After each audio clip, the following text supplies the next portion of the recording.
Ethan had been captured by poachers and bound tightly to an acacia tree on the wide-open savannah. His strength was fading, his body trembling with exhaustion, while despair settled heavily in his chest. The golden grass swayed in the wind around him, but no rescue seemed near. Just as despair weighed heavily on Ethan, a sudden rustle stirred the tall grass. Out of the shimmering heat of the savannah, a lion emerged, its golden mane blazing under the sun, its eyes fixed and unblinking. The silence was broken by the low, rumbling growl that seemed to shake the very ground beneath him. But something felt strange.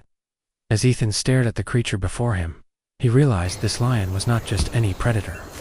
There was a familiarity in its gaze, a glimmer of recognition in those amber eyes. It looked almost identical to the lion he had once saved, long ago, under very different circumstances. It no longer moved like a hunter stalking its prey.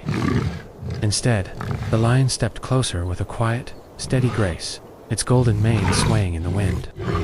Ethan's breath caught as he realized this was no threat. There was kindness in its eyes, a silent promise of protection. It seemed as though the beast had come not to harm him, but to help. The lion came close, its breath hot against Ethan's skin. Then, with surprising care, it clamped its jaws on the ropes. Fibers snapped under its teeth, each break pulling Ethan closer to freedom. Suddenly, the air filled with harsh laughter. From the tall grass, a pack of hyenas emerged, their eyes gleaming, their jaws snapping.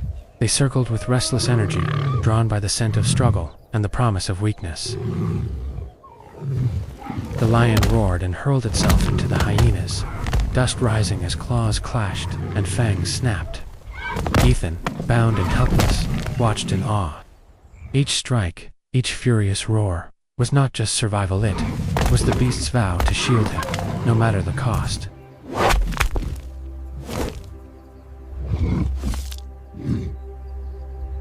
The battle raged with brutal intensity. The lion's roars shook the air as it tore into the circling hyenas, each lunge met with snapping jaws and cruel laughter. Dust clouded the savannah, hiding flashes of claws and teeth. Blow after blow, the beast fought with unyielding fury, every strike a vow to protect, every roar a defiance against the odds. At last, the tide shifted. Bloodied but unbroken, the lion stood tall, its mane wild and eyes blazing. The hyenas faltered, their cruel laughter fading into uneasy whines. One by one, they backed away, then scattered into the tall grass, leaving only dust and silence behind. The savannah once more belonged to its king. The lion returned, its sides heaving, mane streaked with dust and blood. With a final snap of its jaws, the ropes fell apart, freeing Ethan. He collapsed forward, chest rising and falling in ragged gasps. Exhaustion clung to him, fear still coursing through his veins. Yet freedom at last was real, won by the very beast that now stood guard over him. From afar, a low chorus of roars rolled across the grasslands. A pride of lions emerged from the horizon, their silhouettes moving with quiet authority. Ethan looked up, and in that moment, understood. The great male before him did not belong here any longer. This was a farewell, a signal that its duty was done. The lion's amber eyes lingered on him one last time, before turning toward its kin.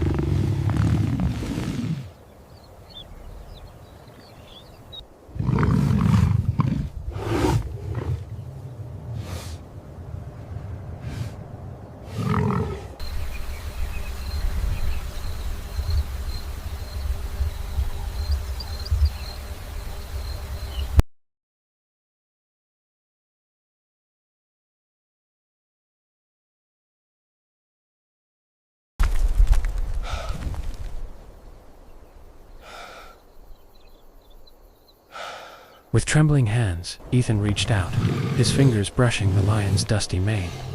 The beast lowered its head, accepting the touch in solemn silence. It was no gesture of fear, but of gratitude or farewell, carved in the stillness of the savannah. For a brief heartbeat, man and lion shared a bond beyond words, before the king turned away to rejoin its pride. Slowly, the lion turned and walked away, its powerful frame fading into the tall grass. Each step carried the weight of farewell, until only the swaying of the savannah remained. Ethan watched in silence, chest still heaving, the echo of roars lingering in his ears. The beast was gone, but its presence, its courage, would never leave him.